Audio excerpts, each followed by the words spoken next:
जिसमें 5 मरला ज़मीन जो है लैंडलेस लोगों को या जो प्रधानमंत्री आवास योजना की बेनिफिशियरीज है उनके लिए। बाकी मोडालिटीज़ और डिटेल अभी डिपार्टमेंट से हमारे तक नहीं पहुंची है, लेकिन ये पॉलिसी डिसीजन है जो गवर्नमेंट की कमिटमेंट भी थी। पहले ऑनरेबल एलजी साहब पहले जिक्र कर चुके थे कि लैंडलेस लोगों के लिए कुछ ना कुछ एवेन्यूज़ बनाए जाएंगे ताकि उनके इश्यूज भी एड्रेस किए जाए लैंडलेस होने के। तो उसके लिए बात की जाए यहाँ असम में जो नदी गुजरती है तो गुज़श्ता कई सालों से वहां पे सर पानी नहीं आ रहा है। जमींदार जो है बहुत परेशान हो गए हैं और उन लोगों ने हमें भी कॉल की कि ये सवाल जो है तहसीलदार साहब से भी आप जरूर पूछेगा कि क्या कुछ मुद्दा वहां पे, क्या कुछ मसाइल वहां पे पेश आते हैं जिस वजह से वहां उस असम नदी जो लार कनाल है वहां पे पानी नहीं आ रहा है।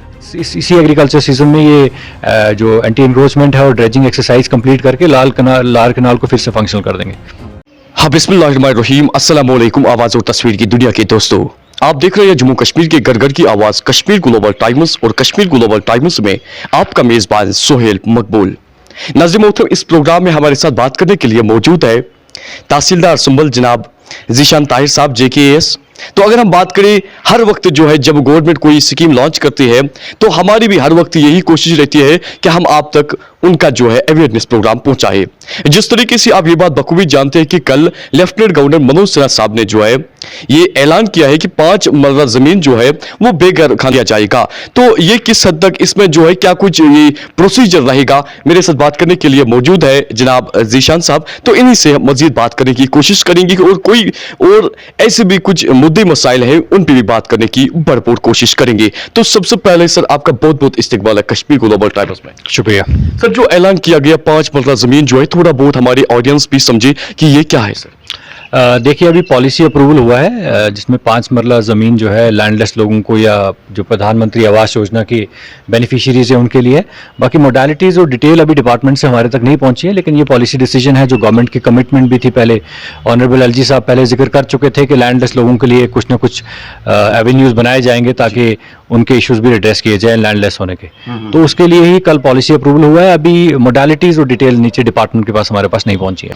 तो बात की जाए यात्रा की, बात की जाए तो यात्रा में जो है यहाँ पे क्या कुछ इंतजाम किए गए हैं, खासकर ट्रांजिट कैंप जो शादीपुरा है वहाँ पे क्या कुछ इंतजाम सर है।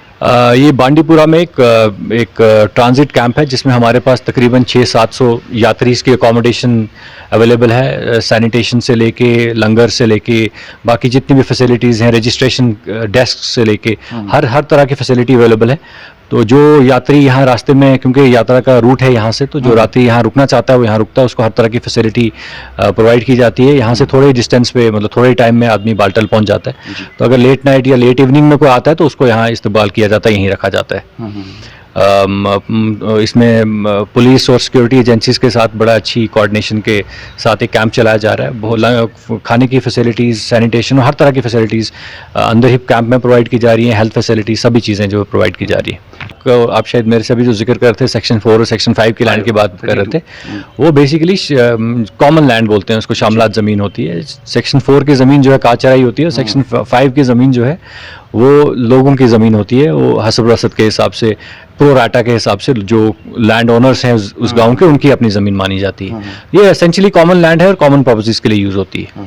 तो बात की जाए यहाँ असम में जो नदी गुजरती है तो गुज़श्ता कई सालों से वहां पे सर पानी नहीं आ रहा है। जमींदार जो है बहुत परेशान हो गए हैं और उन लोगों ने हमें भी कॉल की कि ये सवाल जो है तहसीलदार साहब से भी आप जरूर पूछेगा कि क्या कुछ मुद्दा वहां पे, क्या कुछ मसाइल वहां पे पेश आते हैं जिस वजह से वहां उस असम नदी जो लार कनाल है वहां पे पानी नहीं आ रहा है। लार कनाल से मुतल्लिक 2-3 इश्यूज थे। एक तो पानी के लिए, जब हमने इरिगेशन फ्लड कंट्रोल के साथ टाई अप किया तो एक इंक्रोचमेंट का इशू था। तो इंक्रोचमेंट एक्सरसाइज हमने 3 महीने लगा के बांडीपुरा डिस्ट्रिक्ट वाला एरिया सारा कवर किया है। उसमें कुछ गांदरबल वाला है, वो अभी एंटी इंक्रोचमेंट ड्राइव्स चल रही है।